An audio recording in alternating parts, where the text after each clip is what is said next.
పిల్లలు, మీకు రామాయణం కథ గురించి తెలుసా? రామాయణం అంటే శ్రీరాముడి యొక్క గొప్ప కథ. ఈ కథ మనకు చాలా మంచి విషయాలు నేర్పిస్తుంది. మనం ఎలా ఉండాలో కూడా చెబుతుంది.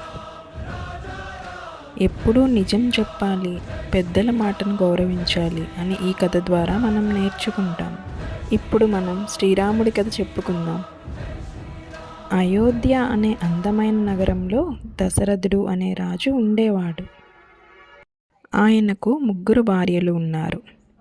వారు కౌసల్య, సుమిత్ర, కైకేయి. కానీ వారికి సంతానం కలగలేదు. పిల్లల కోసం రాజు చాలా బాధపడుతూ ఉండేవాడు. ఒకరోజు ఒక మహర్షి వచ్చి, పిల్లలు పుట్టాలంటే ఒక యాగం చేయాలి అని చెప్పాడు. అప్పుడు రాజు పుత్రకామేష్టి యాగం చేశాడు. యాగం అయిన తరువాత దేవుడు ప్రత్యక్షమై పాయసం ఇచ్చాడు. దశరథుడు ఆ పాయసాన్ని తన 3 భార్యలకు ఇచ్చాడు. కొన్ని రోజుల తర్వాత దశరథుడికి 4 పిల్లలు పుట్టారు. శ్రీరాముడు, భరతుడు, లక్ష్మణుడు, శత్రుఘ్నుడు. అయోధ్య అంతా పండగలా మారింది. ఇలా మన శ్రీరాముడు జన్మించాడు.